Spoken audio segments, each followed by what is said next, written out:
went on to lead his team to the World Series this year. Was recently awarded the Sports Illustrated Rising Star Award, the Gold Glove and Platinum Glove Awards.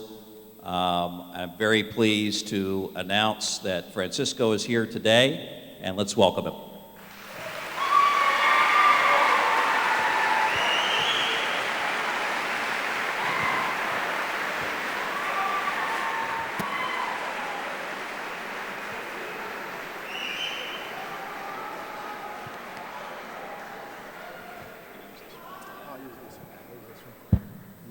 It works.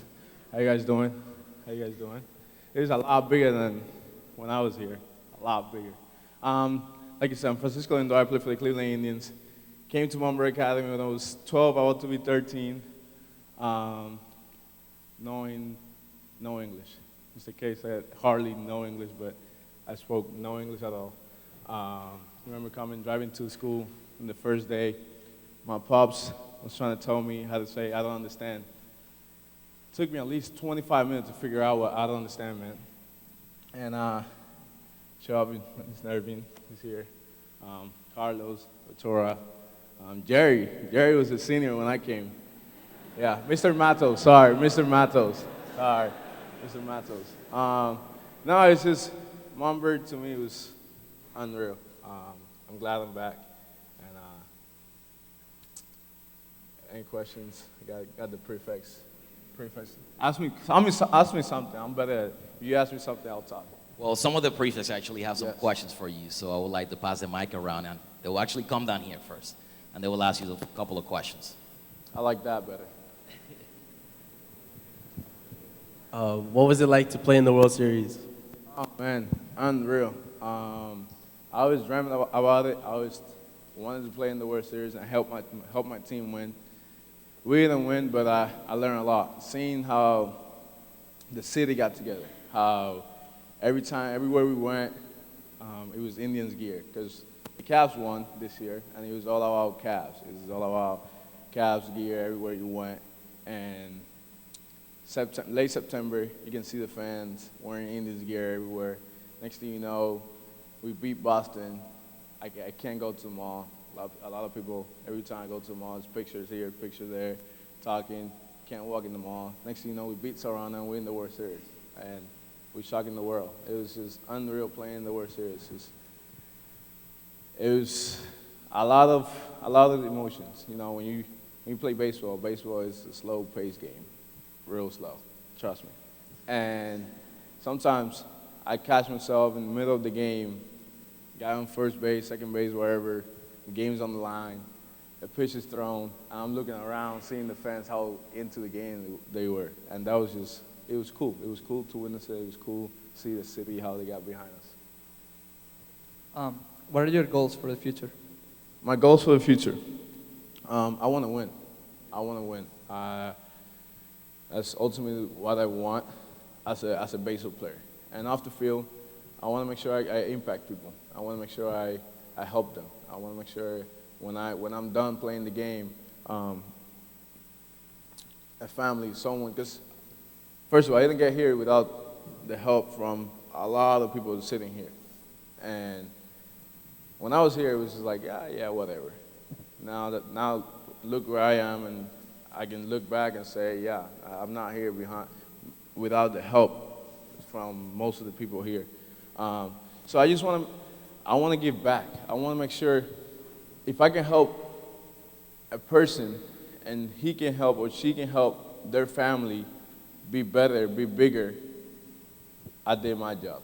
And that's ultimately what I want off the field. I want people to remember me as someone that, he gave back. He, not money, money's not everything, but time. And he talked to me, and somehow he made a difference in my life. And if I made a difference in his life or her life, she or he can impact their life, their family's life. And that's what it's all about. Because with my nieces, my nephew, my little sister, I want people to help them. I want people to, if you see them doing the wrong thing, let them know that's wrong.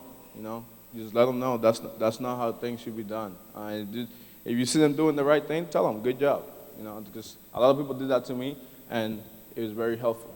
And I would love to do that to everybody that crossed my path.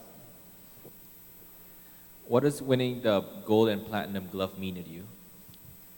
First of all, it's a blessing. It's a blessing. It's an honor. My pops back there, he spent.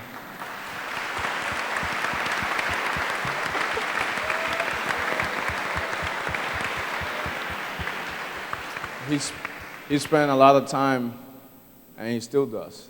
As you can see, I just came from the field, and he was there. He spent a lot of time hitting me ground balls, screaming at me, telling me not to do it like that, catch the ball like this, move this way, set your feet, do this, do that. And to me, it was like, man, my dad, here we go.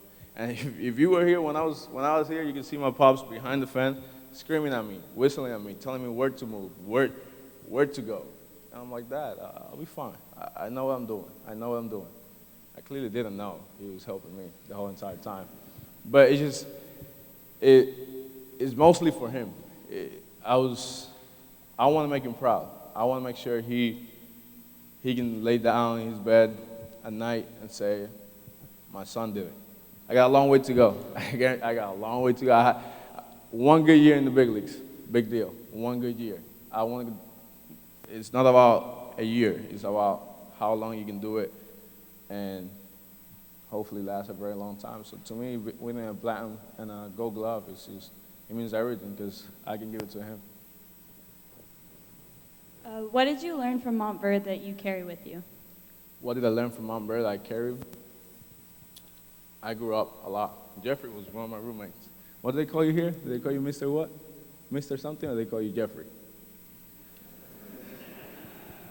Everybody's a Mr. now. So yeah, I grew up. I grew up a lot. I'm mature. I was young and dumb I'm still out.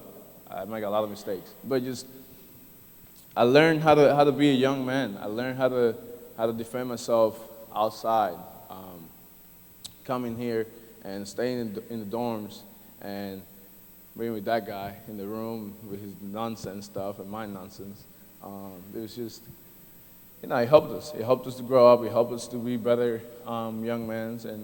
And when I went to the minor leagues, it was everybody on their own. But I already had the experience of being here not by myself. I don't want to say by myself, but technically without my family. So I just showed up, and I just felt like it was my comfort zone. He helped me, had to make sure he helped me be accountable. One thing I learned here, if you cheat, don't lie. If you do something, don't lie. Whatever you do, don't lie. So be accountable. Mr. Torah, is be accountable. Admit it. Don't do it, but if you do it, admit it. It's just the best. That's I hate excuses. And that comes from here. I remember, I wasn't perfect. I made my mistakes. So whenever I did something, first thing Mr. Torah would say, tell me the truth. Here we go. And just seeing her face is like, okay, yes, I messed up. And then after that, there's nothing they can say. What are they going to say? Well, you messed up, you're a bad boy, and no, they're going to, you get the hours, go work. That's always going to happen. So that helped me a lot, be accountable. Be accountable. I grew up, I was more mature, I'm accountable. When I make a mistake, I'll be the first to be like, hey, man, I messed up. It hurts sometimes to tell people that you messed up. It hurts, but you got to be accountable. In life, that's what you got to do, is admit it. And that helped me. That was one of the most impacting things that I carried from Montverde. How do you feel that Montverde prepared you for the largest stage in baseball? How did Montverde prepare me for? For like the biggest stage in baseball, like the major leagues.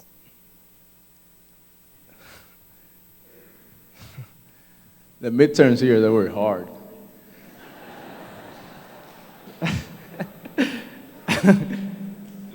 Dr. A, where you at?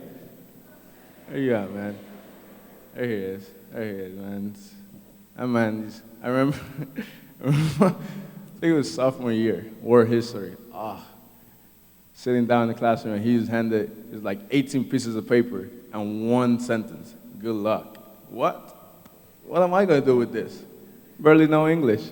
Now just, he helped me to understand that there's going to be challenges in life, and just try to knock them down and keep moving forward, no matter what happens. Just, Montverde wasn't easy for me. It was a challenge, and I understood that it was a matter of me embracing it and moving forward. And now that I'm not a Montverde, everywhere I am, I try to, whatever challenge is in my way, I'll go get it.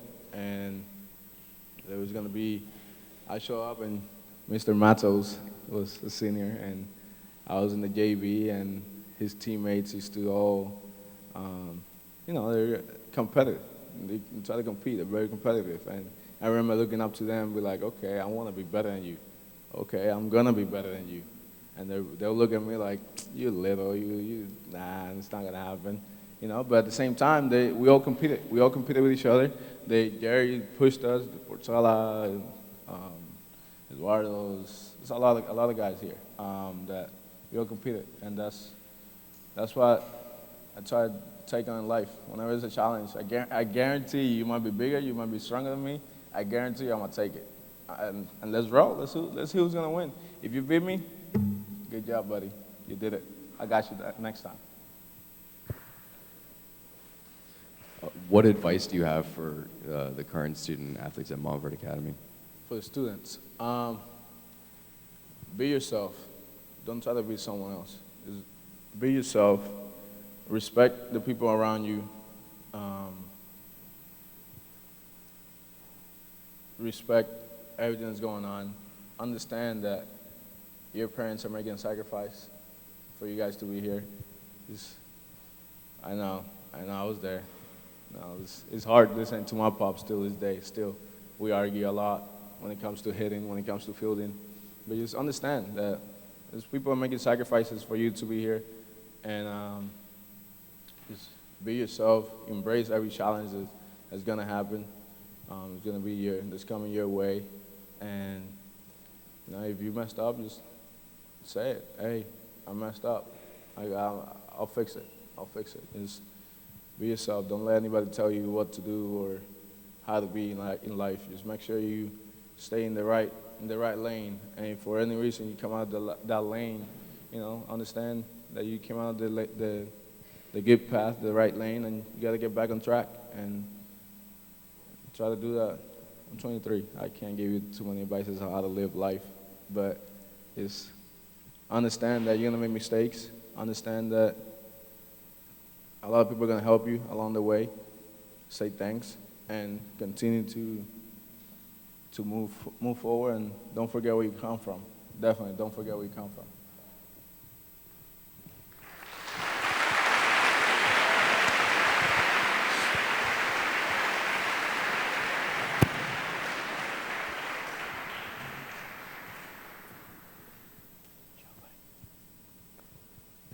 So there were, for those of you who are here now, of course, there are always easier paths in life. Easier schools, maybe, easier curriculums, easier tracks to get where you want to go. But each of you that is here, your parents have invested in giving you an opportunity that isn't going to be the easiest. It might be one of the most challenging that you have, academically, socially, athletically. And there were times, I know in Francisco's career here, beginning in 8th grade, where he could have gone any number of other places that it probably would have been easier, certainly for him academically and socially. He always had the passion for athletics. That was the easiest part for him. It was all the rest of it that was really challenging, and I give credit to him and his father both for making him stick it out, even though it was challenging and there was a lot of adversity to learning the language and to becoming a student. Because when he graduated from Montverde, he had a full scholarship to go to college. He was ready. He was eligible. He had the tools to do that, and that he had worked hard.